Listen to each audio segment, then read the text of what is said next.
Aqui estamos dando continuidade à nossa leitura do livro Memórias de um Suicida. Ele foi escrito por Ivone do Amaral Pereira e conta a história do espírito Camilo Cândido Botelho, que não é outro senão Camilo Castelo Branco, que suicidou-se aqui no Porto. Vamos então ao capítulo de hoje. Capítulo 4. Jerônimo de Araújo Silveira e família. Não lográvamos notícias de nossas famílias e tampouco dos amigos. Excruciantes saudades, como ácido corrosivo que nos estorcesse as potências afetivas, lançavam sobre nossos corações infelizes o decepcionante amargor de mil incertezas angustiosas. Muitas vezes, Joel e Roberto surpreendiam-nos, chorando às ocultas, suspirando por nomes queridos que jamais ouvíamos pronunciar. Caridosamente, esses bons amigos nos reanimavam com palavras encorajadoras, asseverando ser tal contrariedade passageira, pois tendíamos a suavizar a situação própria, o que necessariamente resolveria os problemas mais prementes. No entanto, existia permissão para nos cientificarmos das visitas mentais, votos fraternos de paz e felicidade futuras, quaisquer gentilezas emanadas do amor e que proviessem dos entes queridos deixados na terra, ou dos simpatizantes, além dos que mesmo das moradas espirituais nos amassem, interessando-se por nosso restabelecimento e progresso. Desde que tais pensamentos fossem irradiados pela mente verdadeiramente guiada a expressões superiores, eram-nos eles transmitidos por meio assaz curioso e muito eficiente, o qual, na ocasião vigente, nos levava à perplexidade, dado o nosso desajuste espiritual, mas que posteriormente compreendemos tratar-se de acontecimento natural e até comum em localidades educativas do astral intermediário. Existia em cada dormitório certo aparelhamento delicadíssimo, estruturado em substâncias eletromagnéticas, que, acumulando potencialidade inavaliável de atração, seleção, reprodução e transmissão, estampava em região espelhenta, que lhe era parte integrante, quaisquer imagens e sons que benévola e caridosa nos fossem dirigidos.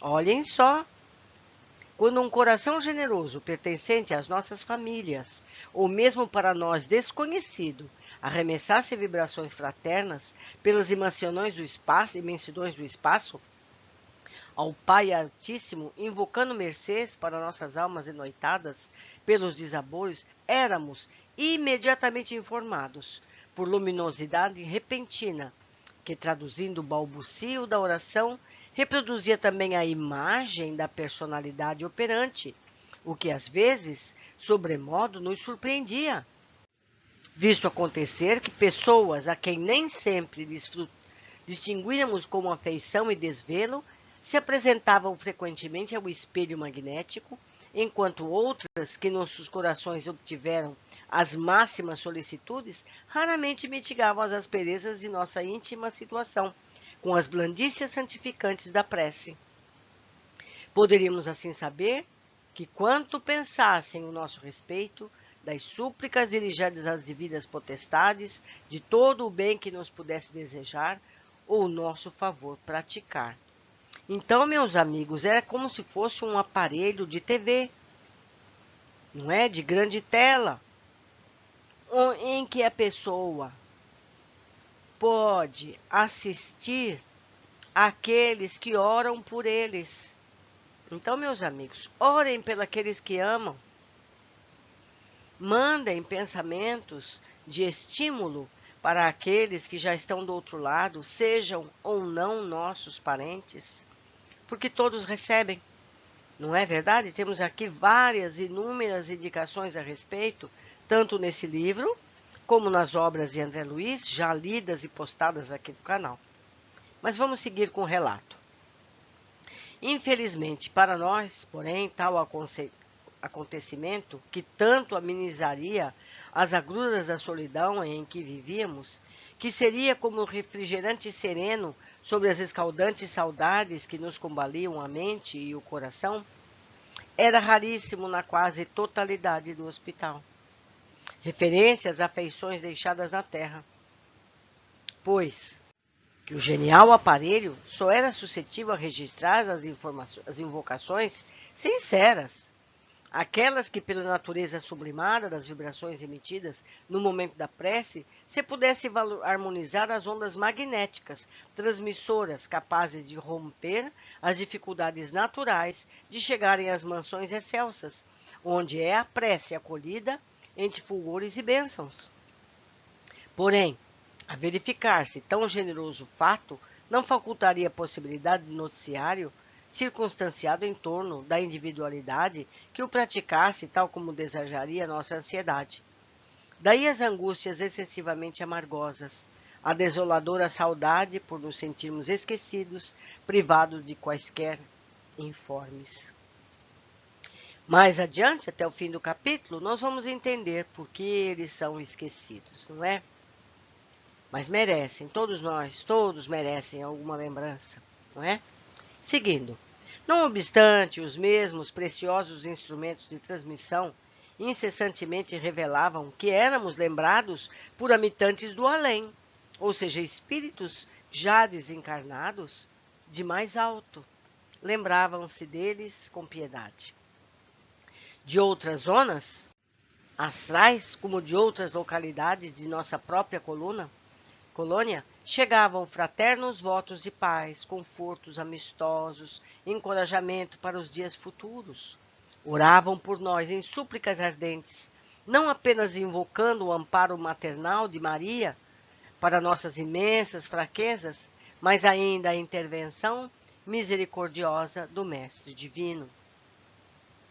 Da terra, todavia, não eram raras as vezes que discípulos de Allan Kardec, procurando pautar atitudes por diretrizes cristãs, se congregavam periodicamente em gabinetes secretos, tais como os antigos iniciados no segredo dos santuários.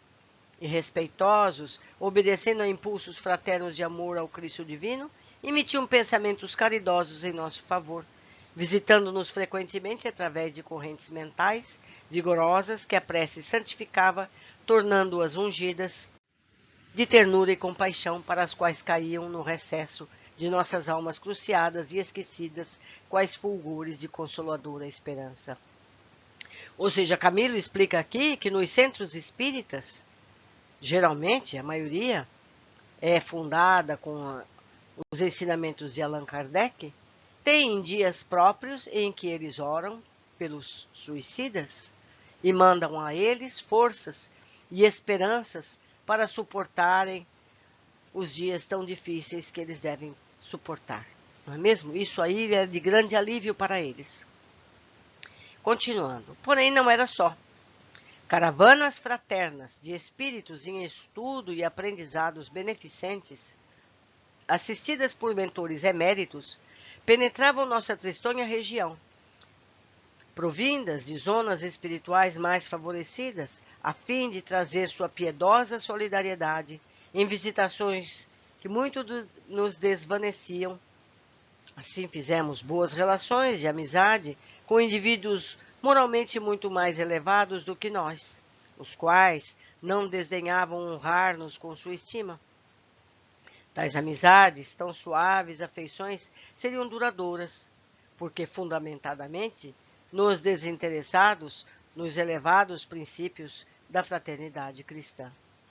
Só muito mais tarde nos foi outorgada a satisfação de receber as visitas dos entes caros que nos haviam precedido ao túmulo, ou seja, amigos, familiares que tinham morrido antes deles, foram lá visitá-los eventualmente.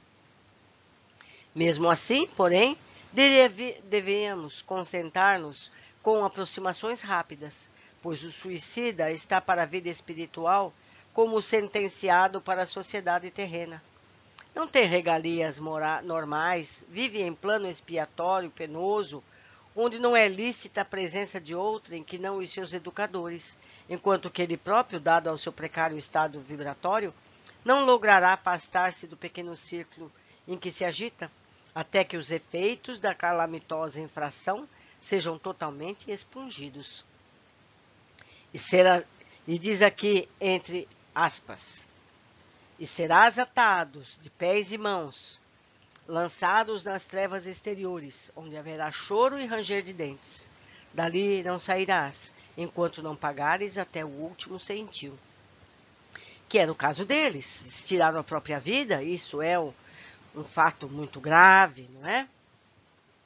Avisou prudentemente o celeste instrutor, desde muitos séculos, não é? Disse Jesus. Dois acontecimentos de profunda significação para o desenvolvimento de nossas forças no ajustamento ao plano espiritual verificaram-se logo nos primeiros dias que se seguiam a nossa admissão no Magno Instituto do Astral.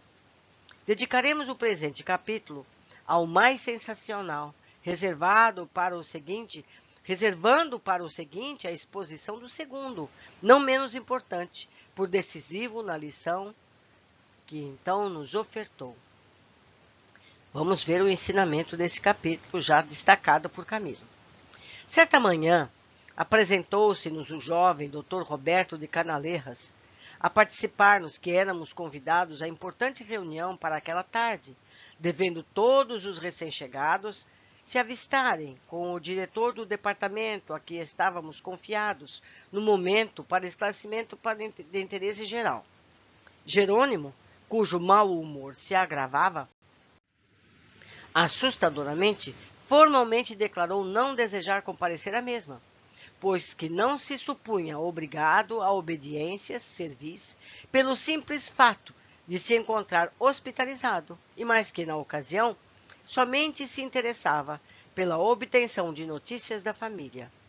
Roberto, porém, declarou delicadamente, sem mostra de quaisquer agastamentos, que era portador de um convite e não de uma ordem, e que por isso mesmo nenhum de nós seria forçado a anuir.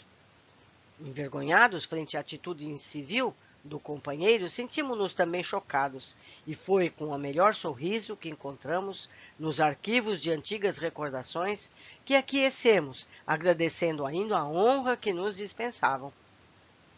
Já por esse tempo éramos submetidos a tratamento especializado, do qual adiante trataremos e com o qual, igualmente, não concordara o antigo irmão da Santíssima Trindade de Lisboa, assim que soube ser terapêutica fundamentada nas fontes magnético-psíquicas, assunto que absolutamente não admitia.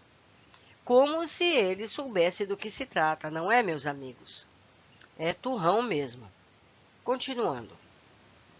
Não obstante insofrido e displicente, dirigiu-se ao bondoso facultativo, logo após o incidente, e disse, esquecido já da lamentável atitude anterior. Senhor doutor, um obséquio inestimável venho pensando em obter de Vossa Excelência, confiado nos sentimentos generosos que de certo exornam tão nobre caráter. Roberto Canaleira, que, por efeito, antes de ser um espírito convertido ao bem, dedicado ao operário da fraternidade, teria sido na sociedade terrena perfeito cavalheiro, esboçou um sorriso indefinível e respondeu, estou ao seu inteiro dispor, meu amigo. Em que deverei atendê-lo? É que tenho necessidade imperiosa de encaminhar certa petição à benemérita diretora desta casa. Aflijo-me pela falta de informes de minha família, que não vejo há muito, nem eu sei há quanto tempo, em vão tenho esperado notícias, e já não me restam forças para sofrer no peito as ânsias que me dilaceram. Desejo a obtenção de licença da muito digna diretora deste hospital, para ir até minha casa, certificar-me dos motivos que ocasionam tão ingrato silêncio. Não sou visitado pelos meus, não recebo cartas. Será possível que Vossa Excelência encaminhar um requerimento ao senhor diretor? Não proibirão, de certo, os regulamentos internos a atitude que desejo tomar. Como vemos pelo exposto, o pobre ex-comerciante do Porto parecia não fazer ideia muito justa da situação em que se encontrava. E mais do que Os companheiros de domicílio perdia-se na desordem mental entre o estado terreno e o espiritual. Absolutamente, meu caro, não há proibição. O diretor desse estabelecimento terá satisfação em ouvi-lo, afirmou o paciente médico. Farei então hoje mesmo o requerimento.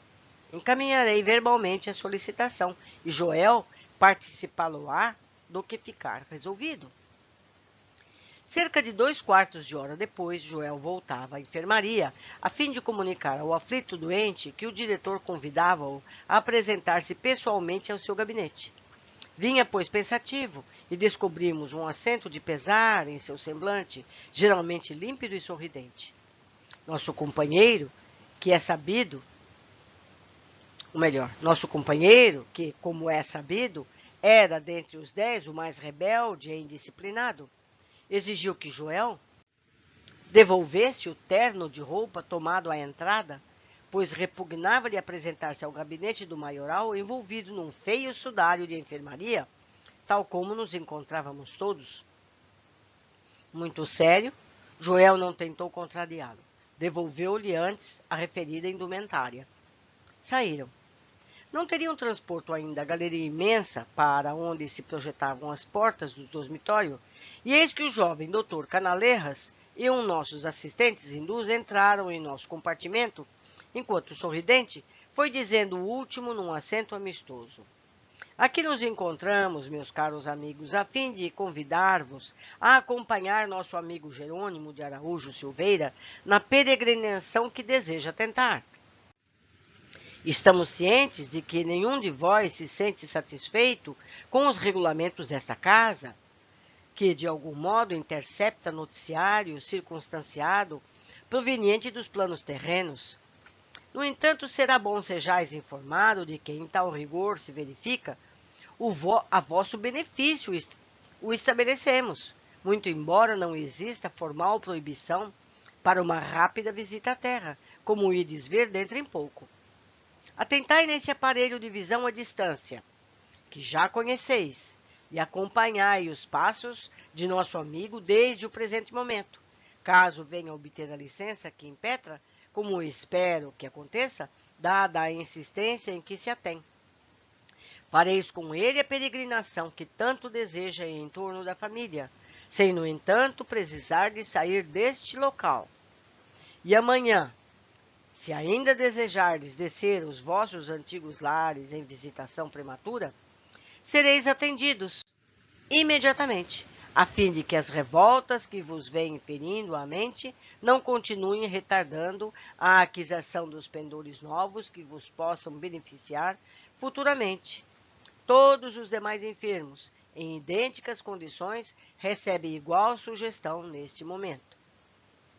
Ou seja, eles iam acompanhar o colega de quarto em toda essa situação. Eles iam ver o encontro com o diretor e, posteriormente, o que fosse decidido. Eles acompanhariam tudo ali mesmo pelo aparelho televisivo. Aproximou-se do aparelho e, com graciosa desenvoltura, ampliou-o até que pudesse retratar a imagem de um homem em tamanho natural. Então, meus amigos, o aparelho ficou grande. O aparelho era possível, de certo como um projetor em que se podia ver, aumentar e diminuir o tamanho da tela. Continuando. Perplexos, mas interessados, deixamos o leito que raramente abandonávamos a fim de nos postarmos diante da placa que principiava a iluminar-se. Fizeram-se sentar comodamente em poltronas que ornavam o recinto, enquanto aqueles zelosos colaboradores do além tomavam lugar ao nosso lado. Era como se aguardássemos o início de uma peça teatral. De súbito, Joel surgiu diante de nós, tão visível e naturalmente destacando-se no mesmo plano em que nos encontrávamos, que o supusemos dentro da enfermaria, ou que nós outros seguíssemos ao seu encalço. Quer dizer, era como se fosse um holograma, em tamanho real. Amparava Jerônimo pelo braço, caminhando em busca da saída de serviço, e tão intensa ia se tornando a sugestão que logo nos abstraímos esquecidos e que, em verdade, continuávamos comodamente sentados em poltronas em nossos aposentos.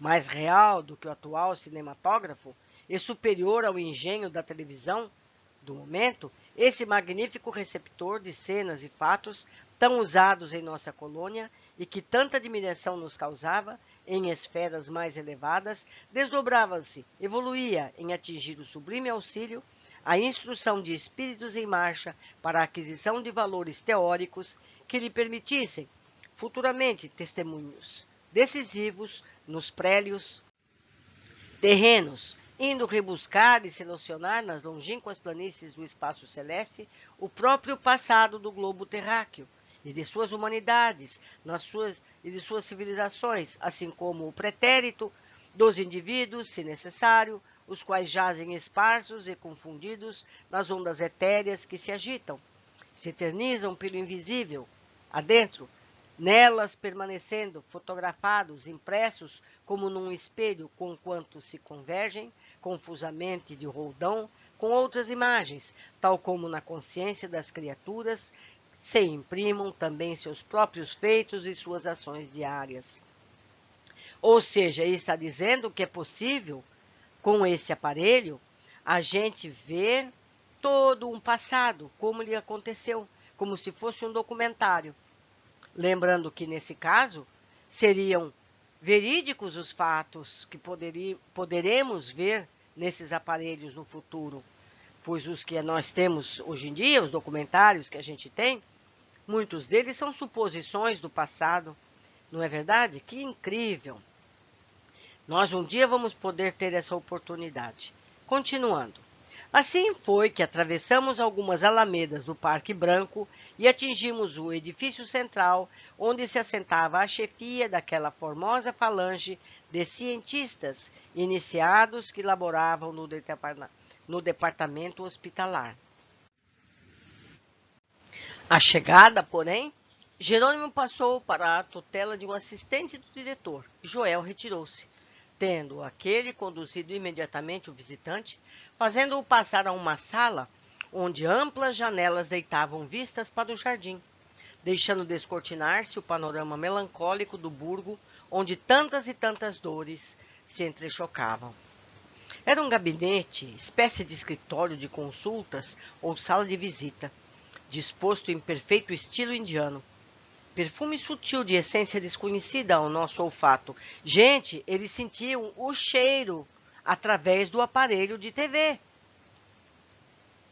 Eu vou ler outra vez. Perfume sutil de essência desconhecida ao nosso olfato deliciou-nos, ao mesmo tempo que alongava a nossa admiração pela natureza inapreciável do aparelho que nos servia. Que fantástico! Leve reposteio de tecido flexível e docemente alucinante, agitou-se uma porta-fronteira e o diretor-geral do departamento hospitalar apresentou-se.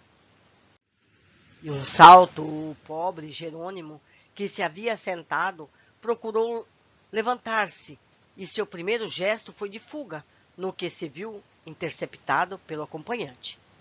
À sua frente estava um varão entre 40 e 50 anos, rigorosamente trajado à indiana, com turbante alvo, onde cintilava a formosa esmeralda, qual estrela, túnica de mangas fartas, faixa à cintura e sandálias típicas.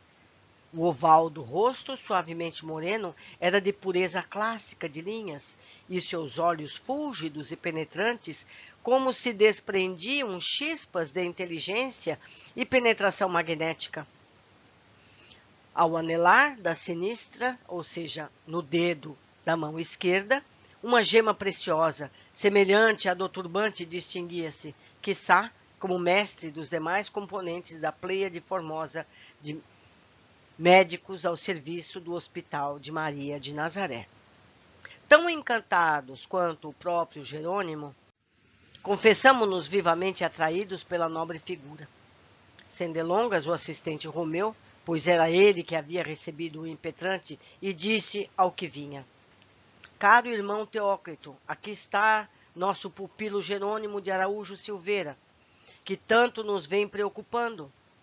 deseja visitar a família no ambiente terreno, pois acredita estar além das suas possibilidades de conformação à obediência aos princípios de nossa instituição, e afirma preferir o acúmulo de pesares à espera de ocasião oportuna para o desejado desiderato.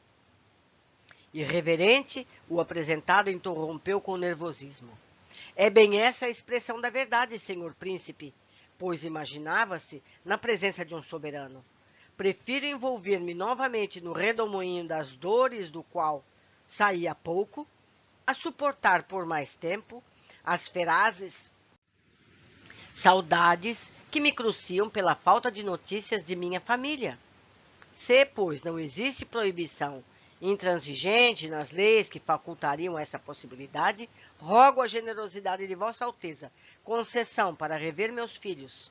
Oh, as minhas queridas filhas, confio tão formosas, senhor. São 3, e apenas um varão, Arinda, Marieta e Margarida, que deixei aos 7 anos, e Albino, que contava já aos 10. Sofro tanta saudade, senhor meu Deus.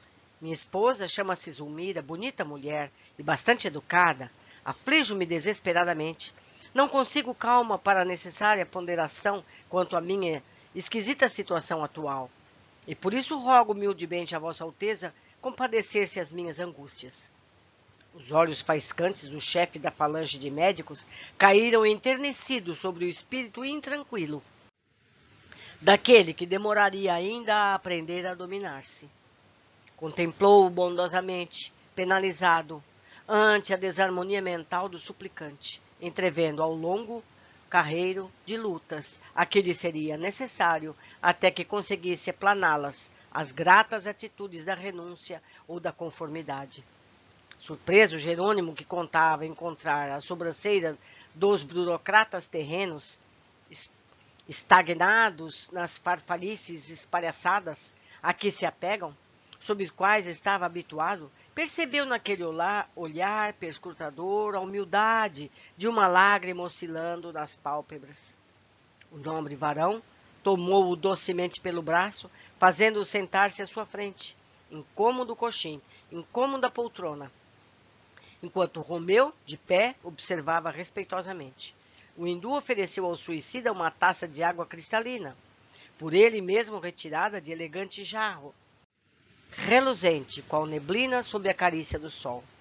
O português sorveu-a, incapacitado de recusar, pois do que, algo serenado, tomou atitude de espera à solicitação enunciada.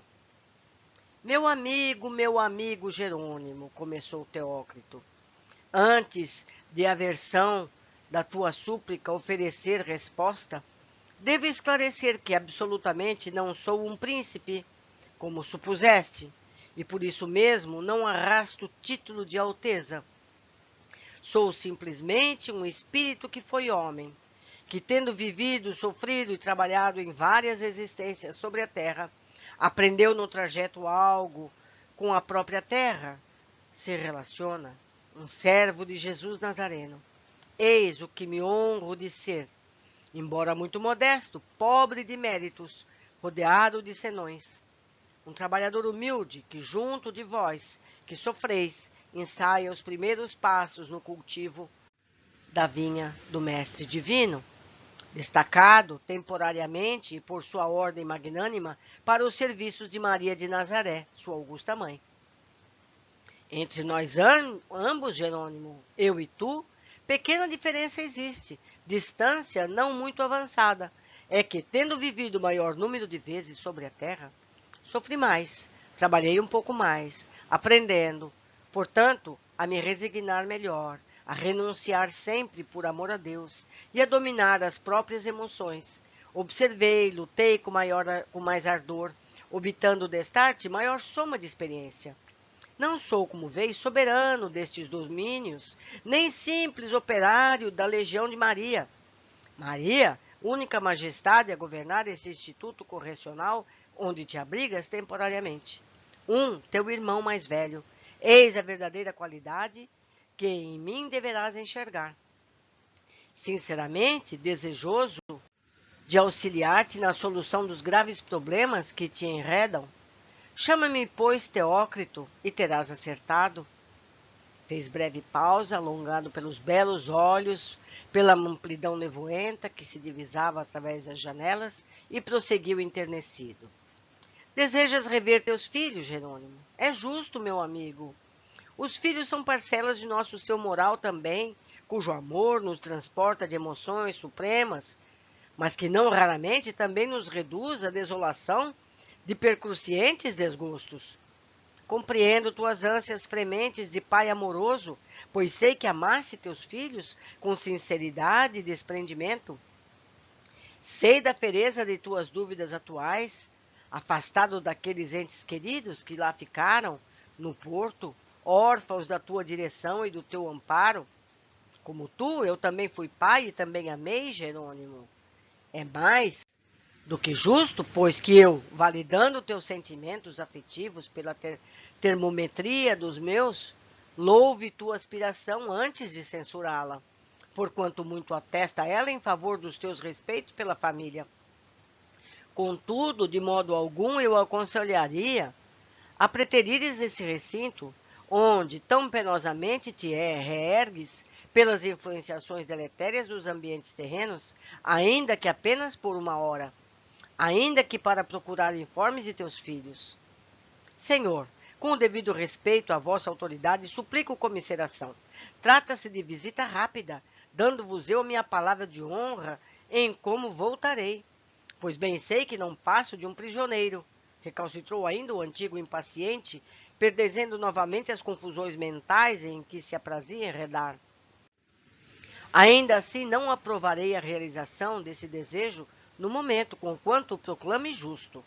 Sofrei um pouco mais os impulsos do teu caráter, meu Jerônimo.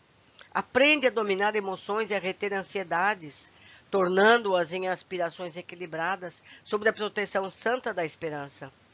Lembra-te de que foram tais impulsos, desequilibrados, estribados na irresignação, na impaciência e no desconchavo do senso, que te arremessaram à violência do suicídio.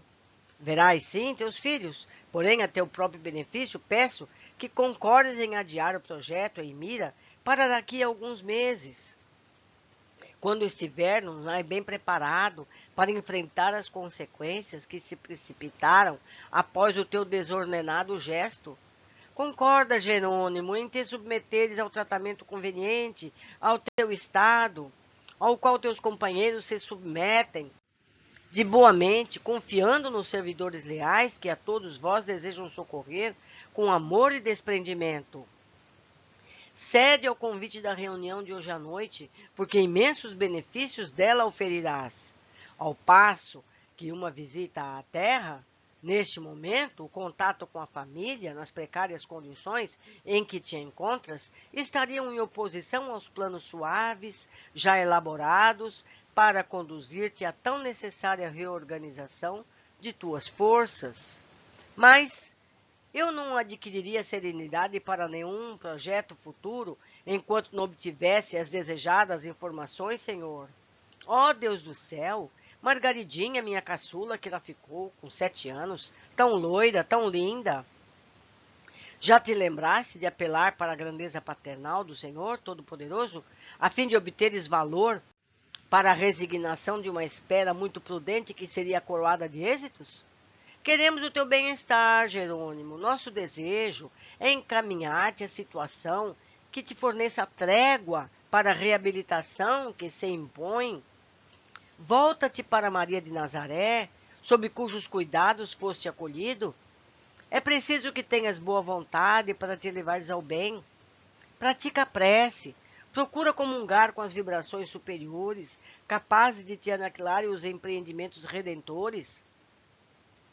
É indispensável que o faças por livre e espontânea vontade, porque nem te poderemos obrigar a fazê-lo, nem poderemos fazê-lo por ti. Renuncia, pois, a esse projeto contraproducente. Confia em nossos bons desejos de auxílio e proteção à tua pessoa. Mas o ex-comerciante do porto era inacessível. O caráter rebelde e violento, que num assomo de voluntariedade sinistra preferiu a morte a ter de lutar impondo-se à adversidade até corrigi-la e vencê-la, retorquiu impacientado, não compreendendo a sublime caridade que recebia.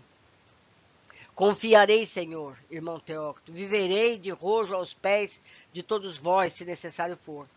Mas depois de rever os meus entes caros e inteirar-me das razões por que me abandonaram, ressarcindo de algum modo essas saudades que me despedaçam, cumprindo seu dever de conselheiro, Teócrito compreendeu que seria inútil insistir.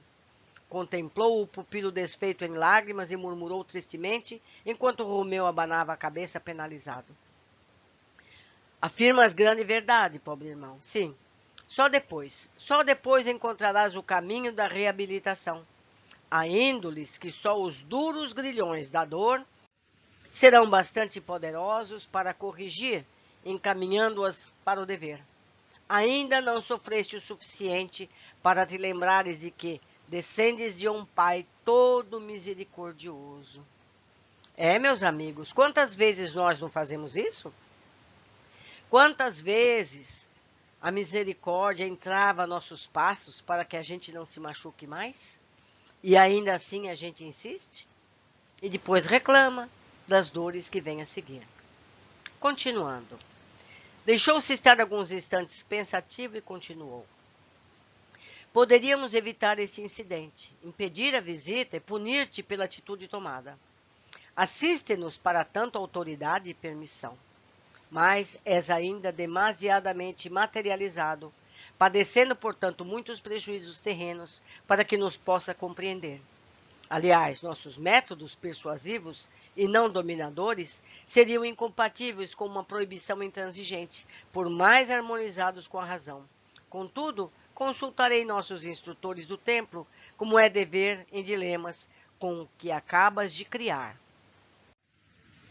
Concentrou-se firmemente, retirando-se para o compartimento secreto, contíguo ao gabinete de consultas. Comunicou-se telepaticamente com a direção-geral do Instituto, que pairava no cantão do templo, e após curto espaço de tempo, tornou dando nota final.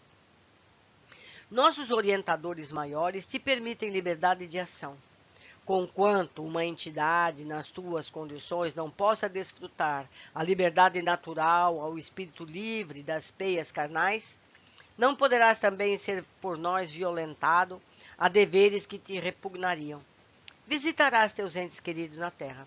Irás, portanto, a Portugal, a cidade do Porto, onde residias, a Lisboa, tal como desejas, e como a ternura paternal do Criador leva a extrair, muitas vezes de um ato imprudente ou condenável, exemplificação salutar para o próprio delinquente ou para o seu observador, estou certo de que tu, em consequência, nem será estéril para ti mesmo, nem deixará de avolumar profundas advertências para quantos de boa vontade delas tomarem conhecimento, porque eles estão contando que, além do Jerônimo, os colegas que estão lá no quarto assistindo vão aprender com essa viagem. Eles vão aprender as razões de tudo. Atenta, porém, no seguinte, meu caro Jerônimo, é que, deixando de aceitar nossos conselhos e insurgindo-te contra os regulamentos desse instituto, cometerás falta cujas consequências recairão sobre ti mesmo. Essa visita será realizada sob tua exclusiva responsabilidade. Não existe permissão para ela. É o teu livre-arbítrio que a impõe.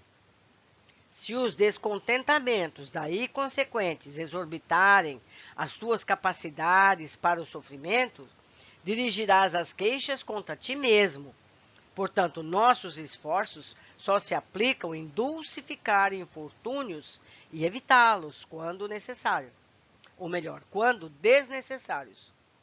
Por isso mesmo, deixamos de fornecer as desejadas notícias pelos meios de que dispomos, pois a verdade é que não havia necessidade de te afastares daqui a fim de obtê-las. Ou seja, Jerônimo poderia ver tudo o que ele quer ver pelo aparelho de imagens que eles estão usando. Mas ele insistiu tanto que vai ser dado a ele o que ele pediu. Só que ele vai ter que assumir a responsabilidade dessa atitude. Continuando. Voltou-se para o assistente e prosseguiu. Prepara-no para que siga. Satisfaçam-lhe os caprichos sociais terrenos, porque bem cedo se aborrecerá da terra. Que o deixem agir como deseja. A lição será amarga, mas desejará mais rápida compreensão e, consequentemente, progresso. Fez-se pausa na sequência da reprodução dos acontecimentos. Surpreendera-nos grande ansiedade, ao passo que censurávamos o companheiro pela displicência com que se portara. Concordáramos em atribuir à má educação de Jerônimo o desrespeito manifesto aos regulamentos da nobre instituição no que fomos aparteados pelos servidores presentes.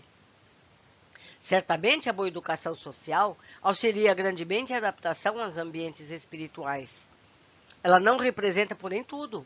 Os sentimentos depurados, o estado mental harmonizado, a princípios elevados, as boas qualidades de caráter e de coração, produzindo a boa educação moral e que forma o elemento primordial para uma prometedora situação no além-túmulo, desde que um suicídio não venha anular tal possibilidade. Não poderiam os diretores dessa casa fornecer as notícias solicitadas sem que o enfermo se arriscasse a uma viagem de gravosas consequências para seu estado geral?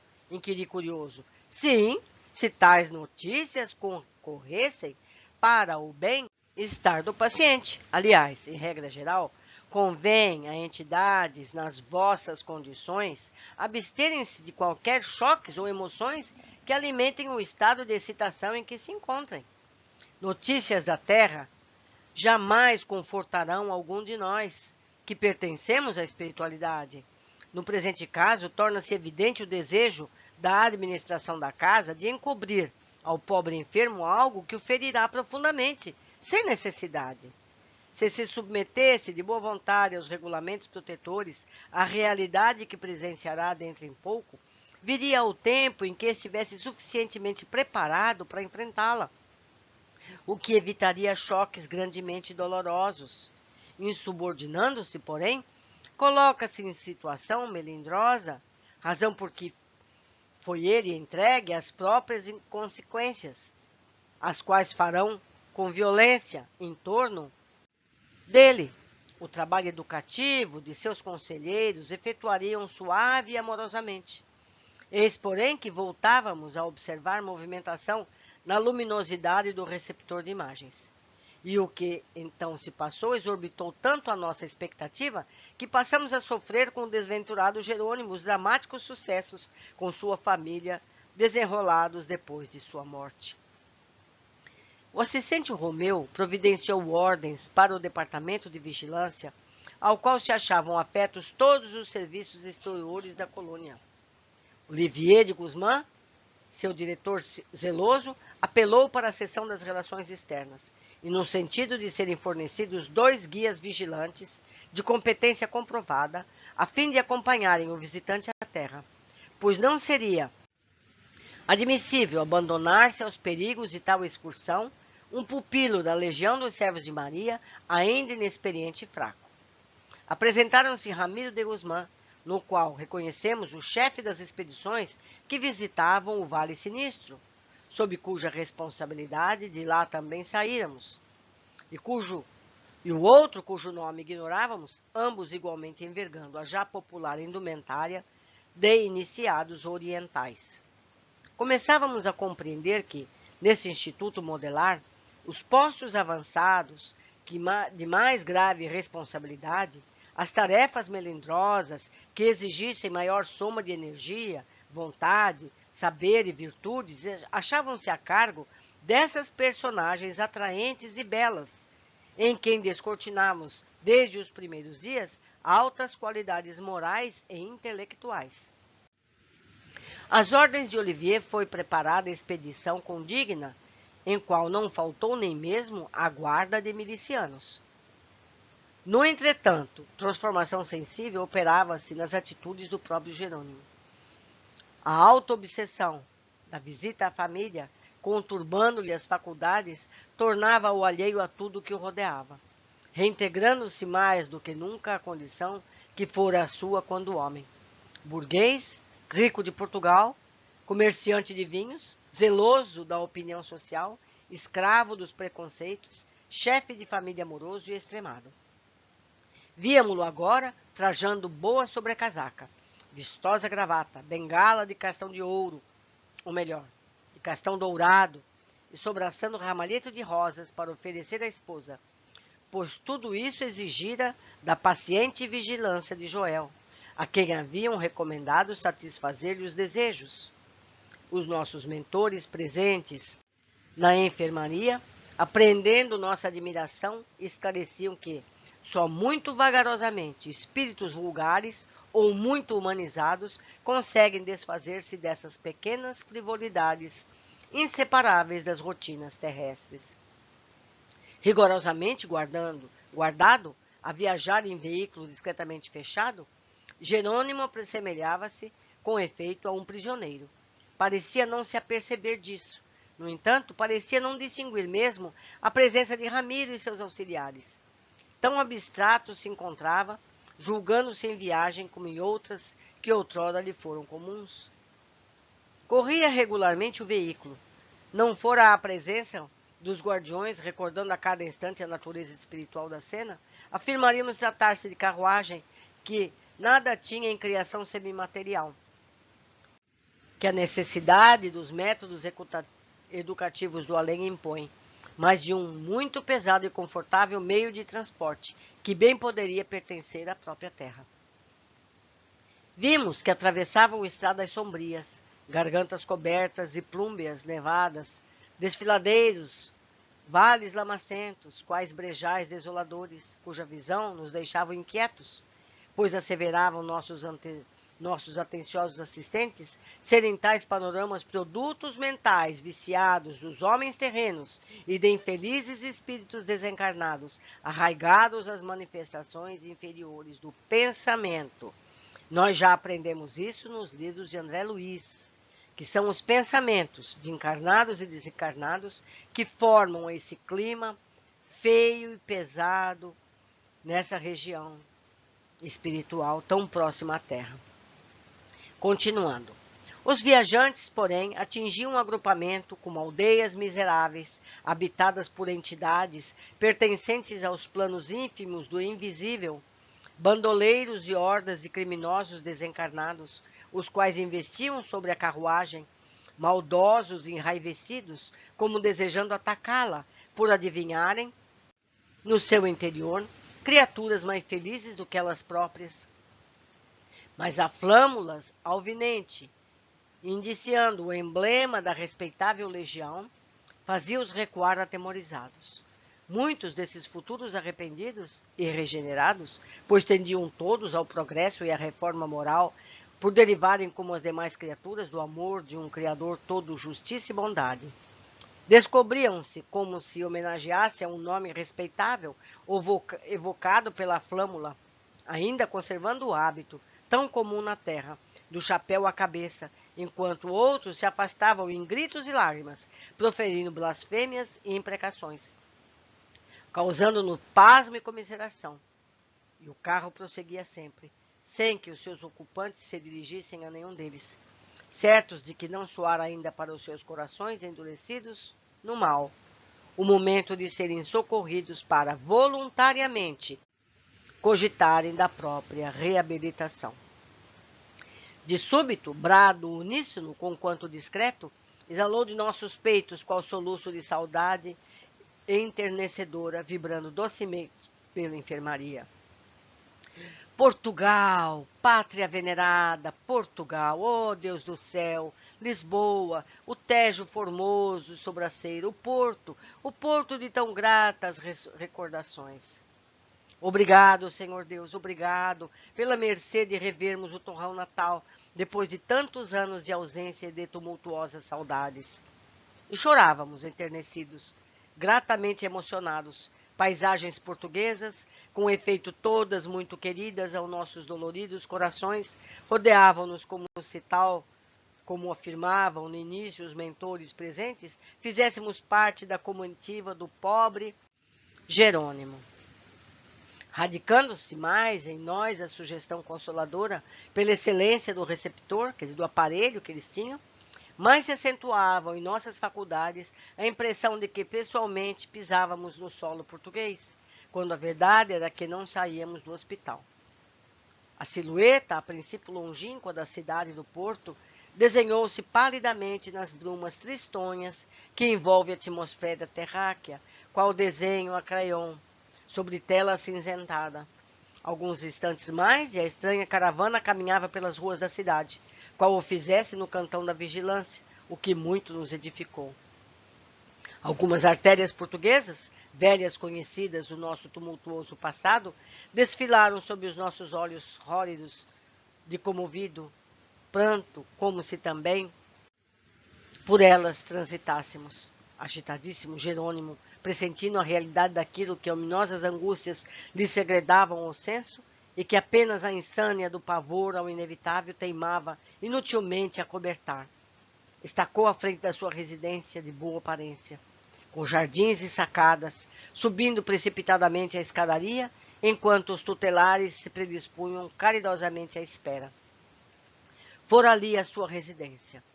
O antigo comerciante de vinho entrou desembaraçadamente no seu primeiro impulso de afeto e saudade. Foi para a filha caçula, por quem nutria a mais apaixonada atração.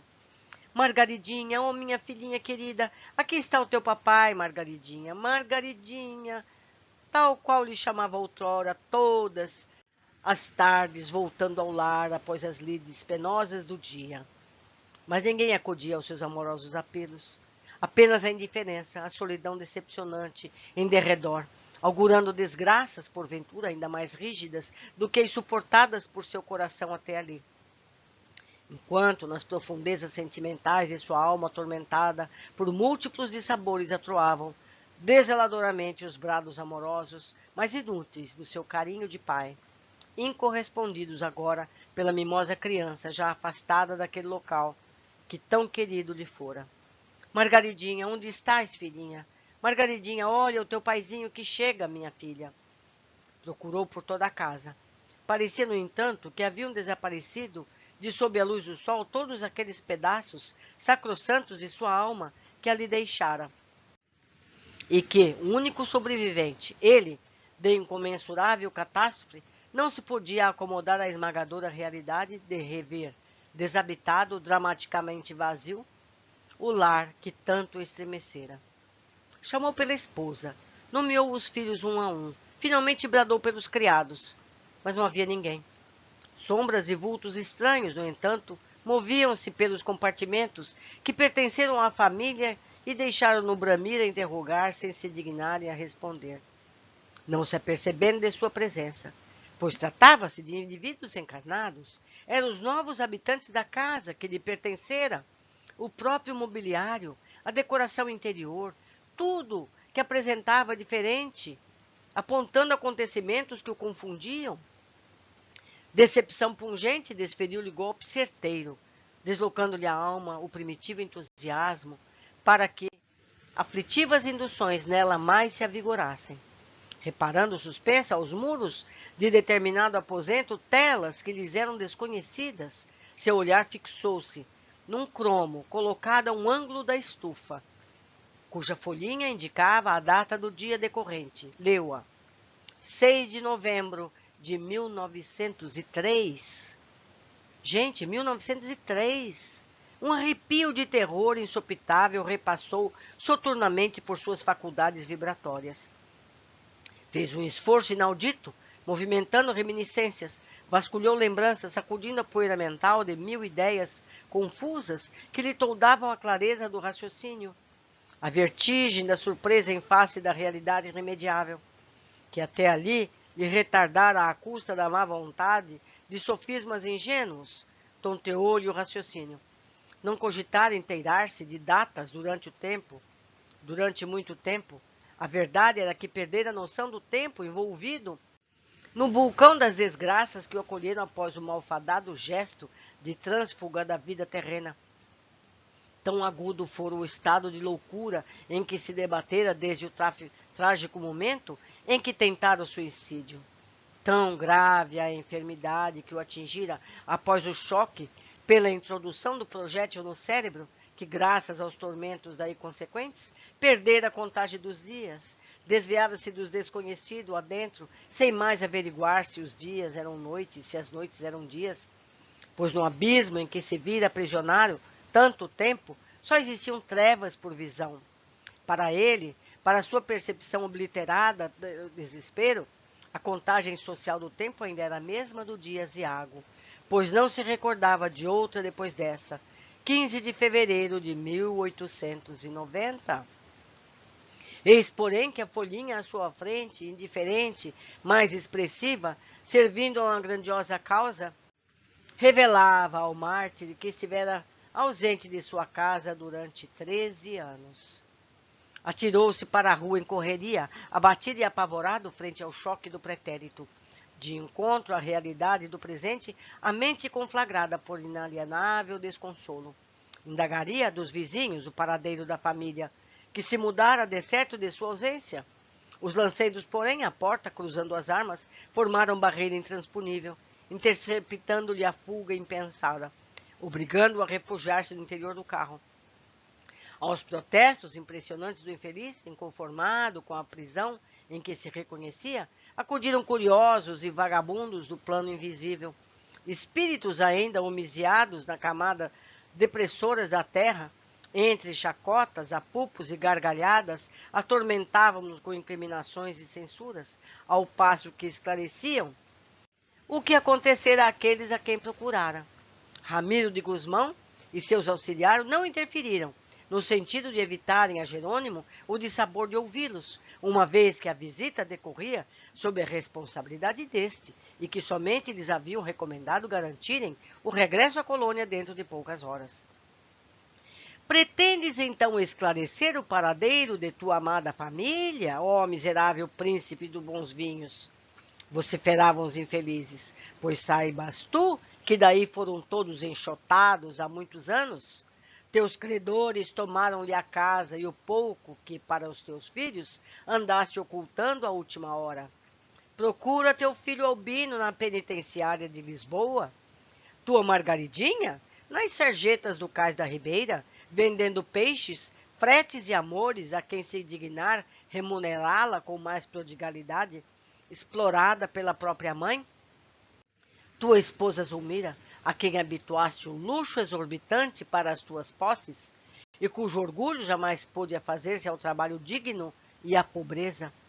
Tuas filhas, Maneta e Arinda? Oh, a primeira está casada, sobrecarregada de filhos enfermiços, a bracejar na miséria e a sofrer fome, espancada por um marido ébrio e boçal.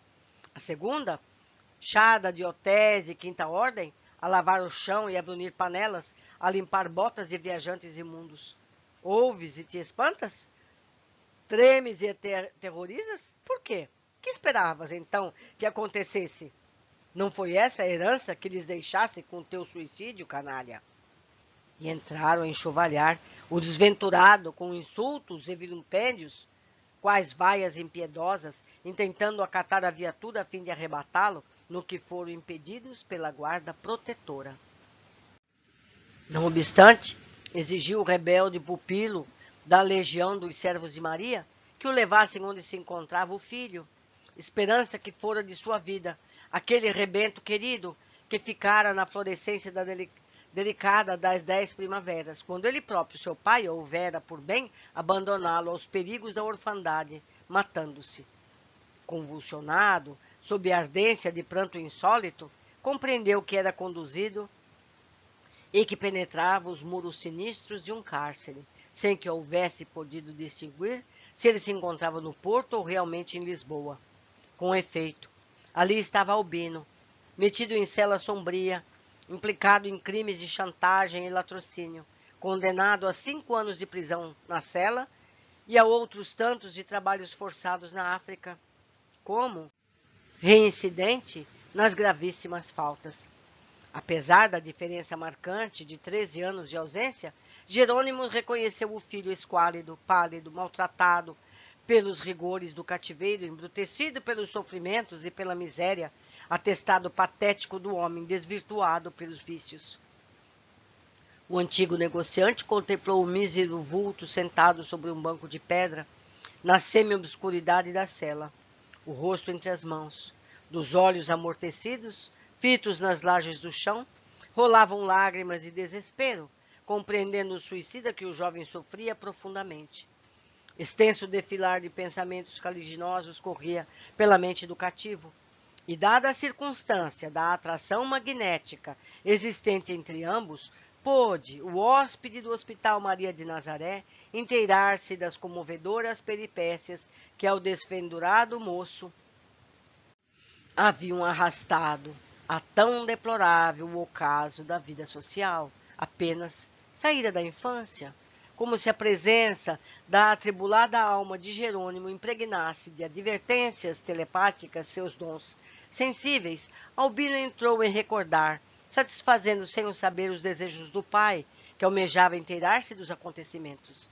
E, como envergonhado das más ações cometidas, recordava o genitor morto havia 13 anos, e ia dizendo ao próprio pensamento, enquanto as lágrimas lhes escaldavam as faces e Jerônimo ouvia-o como se falasse em voz alta: perdoai-me, Pai, meu bom Deus, e vinde com vossa misericórdia socorrer-me dessa emergência penosa de minha vida. Ele está orando, está fazendo uma oração. Não foi exatamente desejo meu o precipitar-me nesse bátalo insolúvel que me ferreteou para sempre. Eu quisera ser bom, meu Deus, mas faltaram-me amigos generosos que me estendessem mãos salvadoras, ocasiões favoráveis que me dilatassem perspectivas honestas. Vi-me lançado ao abandono depois da morte de meu pai, criança indefesa e inexperiente. Não tive recursos para instruir-me, habilitando-me de alguma coisa séria e digna. Sofri fome, e a fome maltrata o corpo enquanto envenena o coração com a ansiedade da revolta. Tiritei de frio em mansardas inóspitas, e o frio que enregela o corpo também enregela o coração. Sofri a angústia negra da miséria sem esperança e sem tréguas, solidão do órfão corroído de saudades do passado, envelhecido em pleno alvorecer da vida, graças às desilusões de múltiplos desabores. Não me pude achegar aos bons, aos honestos e respeitáveis, para que me compreendessem e ajudassem na conquista laboriosa de um futuro digno, porque aqueles de nossos antigos amigos, a quem procurei, confiante, me repeliram com desconfiança, entendendo que eu pertencia a uma descendência marcada pela desonra, pois, além do mais, minha mãe desvirtuou-se tão logo se reconheceu desamparada e só. Tornei-me homem depois de me entrechocar com os piores aspectos e elementos da sociedade. Precisei viver. Acicatava-me o orgulho ferido, a indomável ambição de libertar-me da miséria abominável que me acossava sem tréguas desde o suicídio de meu pobre pai. Vi-me arrastado a tentações perversas, mas que a minha ignorância e a minha fraqueza se afiguravam soluções salvadoras. Cedi às suas seduções, porque não tive o amparo orientador de um verdadeiro amigo a indicar o carreiro certo a perseguir. Oh, meu Deus, que triste é ver-se criatura órfã abandonada ainda na infância, neste mundo repleto de torpezas. Meu pobre e querido pai, por que te mataste? Por quê? Não amavas então os teus filhos, que se desgraçavam com a tua morte? Por que te mataste, meu pai? Não tiveste sequer compaixão de nós? Lembro-me tanto de ti, eu te amava, eu amo. Muitas vezes, naqueles primeiros tempos, chorei inconsolável com as saudades tuas. Tão bondoso eras para com teus filhos. Se nos amavas, por que te mataste? Por quê? Por que preferiste morrer, lançar-nos à miséria e ao abandono, a lutar por amor de nós? Por que não resististe aos desabores, prevendo que a tua falta desgraçaria teus pobres filhos, que só contigo contavam neste mundo? Se viveras e nos houveras terminado a criação, eu seria hoje certamente um homem útil, respeitado e honesto, enquanto que, na verdade, não passo de um precito maculado pela desonra irreparável. Eram vibrações sombrias e causticantes que repercutiam na consciência do pai suicida como estiletes a lhe rasgarem o coração. Confessava-se culpado único dos desastres insolúveis do filho, e semelhante convicção se dilatava da intensidade em diástoles torturantes, à proporção que as recordações emergindo das fráguas mentais de Albino desfilavam, quais retalhos de episódios dolorosos, aos seus olhos aterrados de transfugado dever. Jamais um homem na terra receberia tão significativo libelo acusatório, presente ao tribunal da lei, como se o desventurado suicida a si mesmo lançava validando a narração dos infortúnios descritos através das reminiscências do filho, e que as sombras do presídio circundavam dos lúgubres atavios dos dramas profundos e irremediáveis. Desorientado, precipitou-se para o jovem, no incontido desejo de ressarcir tantas e tão profundas amarguras como testemunho de sua presença no seu perene interesse paternal, seu indissolúvel amor pronto a estirar mão amiga e protetora. Queria desculpar-se, suplicar perdão, ele, o pai faltoso, dar-lhe expressivos conselhos que o reconfortassem, erguendo-lhe o amo daquela ruinosa prostração. Mas era em vão o que tentava, porque o albino deixava correr o pranto, sem vê-lo, sem ouvi-lo, sem poder supor a presença daquele mesmo por quem chorava ainda. Então o mísero se pôs a chorar também, emitindo vibrações chocantes, reconhecendo-se impotente para socorrer o filho encarcerado, e como sua presença, expedindo desalentos, disseminando ondas nocivas de pensamentos dramáticos, poderia agir funestamente sobre a mentalidade frágil do detento, sugerindo-lhe, quiçá, o próprio desânimo gerador do suicídio. Ramiro de Guzmán e seu assistente aproximaram-se e desarmaram investidas, encobrindo Albino de sua visão. Voltemos para nossa mansão de paz, meu amigo, onde encontrarás repouso e solução suave para tuas atrozes penúrias, ponderava amigavelmente o chefe da expedição. Não recalcitres, volta-te para o amor daquele que, pregado no cimo do madeiro, ofereceu aos homens, como aos espíritos, os ditames de conformidade no infortúnio, da resignação no sofrimento. Estás cansado, precisas serenar para refletir, porque no melindroso estado em que te encontras, nada alcançarás fazer a benefício de quem quer que seja.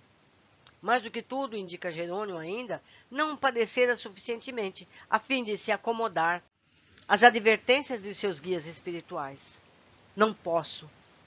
Queria desculpar-me, Senhor, bradou voluntarioso. Não deixarei de ver minha filha, minha Margaridinha. Quero vê-la. Preciso desmascarar a turba de maledicentes que a vem difamando. A minha caçula, atirada ao cais da ribeira? A vender peixes, fretes? Era o que me faltava. Impossível, impossível tanta desgraça acumulada sobre um só coração. Não, não é verdade, não pode ser verdade. Confio em Zulmira, ela é mãe, velaria pela filha de minha ausência. Quero vê-la. Meu Deus, preciso ver minha filha. Preciso ver minha filha, ó Deus do céu. Era bem certo, no entanto, que novas e mais atrozes torrentes de decepções se despejariam sobre seu ulcerado coração, superlotando-o de dores irreparáveis. Ainda ao longe, desenhava-se a visão ansiosa do estranho peregrino, a perspectiva do cais da ribeira, regurgitado de pessoas que iam e vinham em azáfanas incansáveis, avultavam as vendedoras e regateiras, mulheres que se alugavam a fretes, de ínfica educação e honestidade duvidosa. Jerônimo pôs-se a caminhar entre os transeuntes, seguido de perto pelos guardas, e o paciente vigilante que se dirigia à própria sombra. Esmagadores pressentimentos advertiam-no da veracidade do que afirmavam os difamadores. Mas, desejando mentir a si próprio, na suprema repugnância de aceitar a abominável realidade, via-se compelido a investigar nas fisionomias das regateiras. Voltava nervosamente aflito, aterrado à ideia de se deparar entre aquelas despreocupadas e insolentes criaturas as feições saudosas da sua adorada caçula. Deteve-se subitamente num recuo dramático de alarme. Acabara de encontrar Zulmira gesticulando, em discussão acalorada com uma jovem loira e delicada, que se defendia chorando das injustas e insofríveis acusações que lhe eram atiradas por aquela. Acercou-se apressadamente o pupilo do nobre Teócrito, como impelido por desesperadora diástole, para, em seguida, atingido por supremo golpe, estacar, submisso a sístole, não mesmo torturante, reconhecendo na jovem chorosa a sua Margaridinha. Era, com efeito, peixeira, Ao lado pousavam os cestos quase vazios. Trazia os vestidos típicos da classe de socos, ou seja, da classe de tamancos, imundos. Zulmira, ao contrário, trajava quase como as senhoras, o que não a impedia de portar-se como as regateiras. Girava em torno da féria do dia a discussão vergonhosa. Zulmira acusava a filha de roubar-lhe parte do produto das vendas, desviando-a para fins escusos. A moça protestava entre lágrimas, envergonhada e sofredora, afirmando que nem todos os fregueses do dia haviam solvido seus débitos. No calor da discussão, Zulmira, excitando-se mais, esbofeteia a filha, sem que as pessoas presentes parecessem admiradas ou tentassem impedir a violência, serenando os ânimos. Tomado de indignação, o antigo comerciante interpõe-se entre uma e outra, no intuito de sanar a cena deplorável. Admoesta a esposa, fala carinhosamente à filha, enxuga-lhe o pranto que lhe corria pelas faces, convida-a a recolher-se ao domicílio. Mas nenhuma das duas mulheres podia vê-lo, não podiam ouvi-lo, não se percebiam de suas intenções, o que grandemente o irritava, levando-o a convencer-se da inutilidade das próprias tentativas. Não obstante, Margaridinha suspendeu os cestos, ajeitou-os no ombro, afastou-se. Zulmira, a quem as adversidades mal suportadas e mal compreendidas haviam arrastado ao desmando, transformando-a em megera inóbil, seguiu-a, enraivecida, explodindo em impropérios insultos soezes. O percurso foi breve. Residiu em sombria mansarda nas imediações da ribeira. Enxergando ao misério domicílio, a mãe desumana entrou a espancar excruciantemente a pobre moça, exigindo-lhe a todo custo a totalidade da féria. Enquanto, impotente, a peixeira implorava trégua e compaixão. Finalmente, a desalmada, para quem o espírito atribulado do esposo leal trouxera das moradas do astral um ramalhete de rosas, saiu precipitadamente, arrastando ondas turvas de ódio e pensamentos caliginosos, atirando aos ares insultos e blasfêmias no calão que, agora, lhe era próprio, e do qual Jerônimo se surpreendeu confessando desconhecê-lo. A jovem ficou só. A seu lado, o vulto invisível do pai amoroso e sofredor entregava-se a cruciantes expansões de pranto, reconhecendo-se impossibilitado de socorrer o adorar o rebento de seu coração, a sua Margaridinha, a quem entrevia ainda mentalmente tão loira, tão linda, na lirial calidez dos 7 anos. Mas, tal como sucedera ao seu irmão Albino, a infeliz menina ocultou o rosto lavado em lágrimas entre as mãos e, sentando-se num recanto, rememorou dolorosamente os dias trevosos da sua tão curta e já tão acidentada vida. Margarida abriu as comportas dos pensamentos, e ondas de recordações pungentes se desprenderam aos borbotões, fazendo ciente ao pai o extenso calvário de desventura que passara a palmilhar desde o dia nefasto em que ele se tornara réu perante a providência, furtando-se ao dever de viver a fim de protegê-la, tornando-a mulher honesta e útil à sociedade, à família, a Deus. Ouvia-a como se ela lhe falasse em voz alta. À proporção que se consolidavam as desgraças da mísera órfã, acentuavam-se a decepção, a surpresa cruciante, a mágoa inconsolável que lhe atravessavam o coração, como venáculos assassinos que lhe roubaram a vida. Caiu de joelho aos pés da sua desventurada caçula, as mãos cruzadas e súplices, enquanto jorrava o pranto convulsamente de sua alma de precito de tremores traumáticos, sacudiu-lhe a configuração astral, como se estranhas razões pudessem subitamente atingi-lo. E foi nessa humilhada posição de culpa que o pupilo da legião excelsa recebeu o supremo castigo que as consequências do ciumeoso e selvagem gesto de suicídio poderia afligir a sua consciência.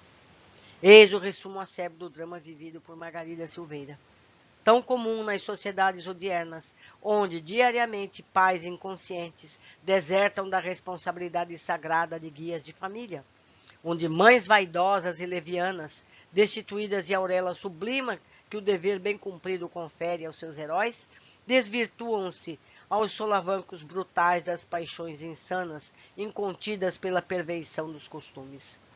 tornando-se órfã de pai aos 7 anos, a loira e linda Margaridinha, frágil e delicada, como lírios florescentes, criara-se na miséria, entre revoltas e incompreensões, junto à mãe que, habituada à imoderação de insidioso orgulho, como um imperativo das vaidades funestas, nunca se resignara à decadência financeira e social que a surpreendera com o trágico desaparecimento do marido. Zulmira prostituíra-se, esperando em vão reaver o antigo fastio por essa forma culposa e condenável. Arrastara a filha inexperiente para a lama de que se contaminara. Indefesa e desconhecedora das insídias brutais dos ambientes e hábitos viciados que a cortejavam, a moça sucumbiu muito cedo às teias do mal, a despeito de não apresentar pendores para as miseráveis situações diariamente surgidas. A decadência chegou cedo, como cedo havia chegado a queda desonrosa.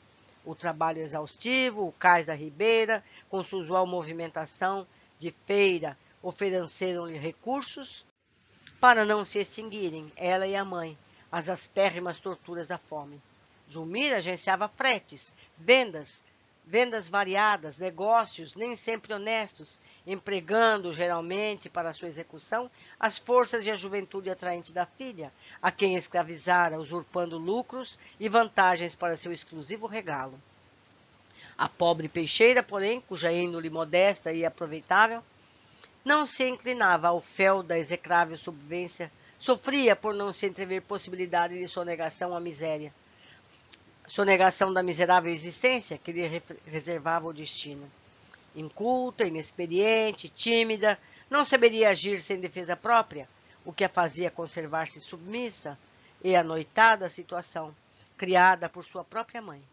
Como Albino, também pensou no pai, advertida no recesso do coração da sua invisível presença, e murmurou oprimida e arquejante: que falta tão grande tu me fazes, ó meu querido e saudoso pai. Lembro-me tanto de ti, e minhas desventuras nunca permitiram olvidar tua memória. Tão bom e desvelado foste para com teus filhos. Quantos males o destino ter-me-ia poupado, meu pai, se te não houveras furtado ao dever de velar por teus filhos até o final.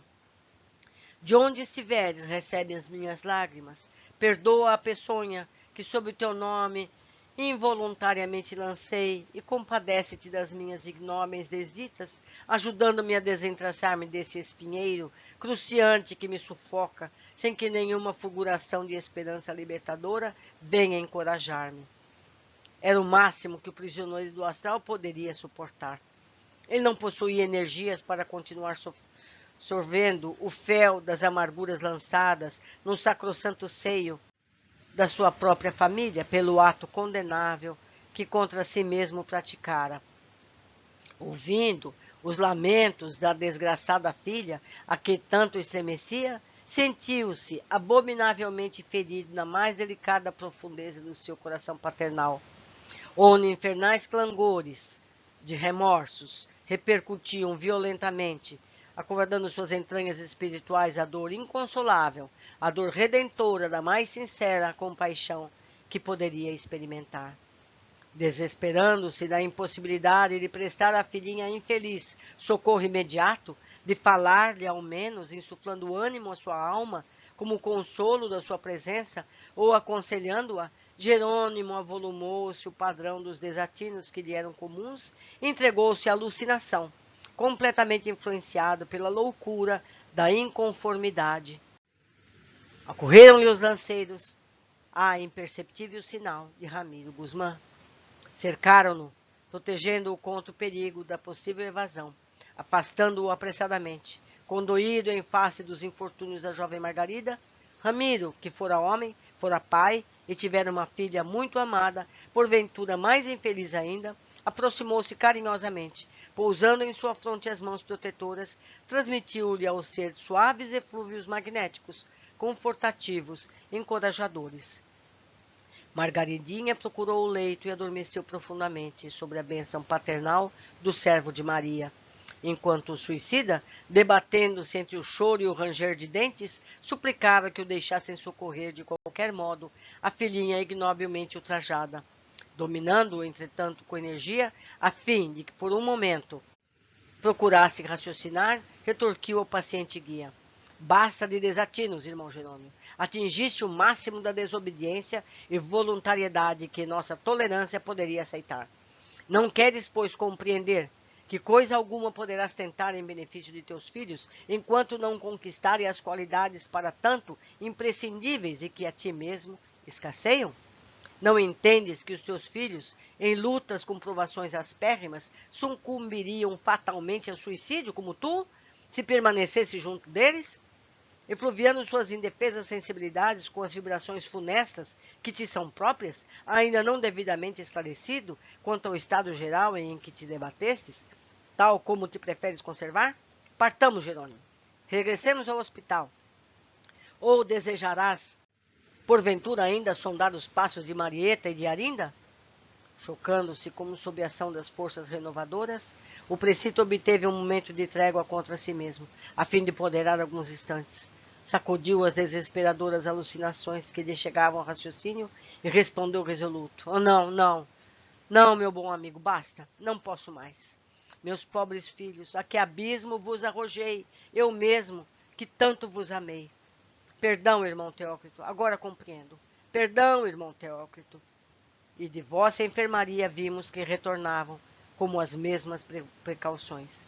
Jerônimo não voltou a fazer parte de nosso grupo. Meus amigos, ele foi avisado. Certamente ele ficou tão mais desequilibrado que teve que se dirigir a regiões adequadas a seu estado de desequilíbrio tão grande, não é verdade? Deixo aqui meu e-mail, um contato que vocês podem fazer uso para que possamos conversar sobre esse texto. Um grande abraço a todos, eu os espero no próximo capítulo.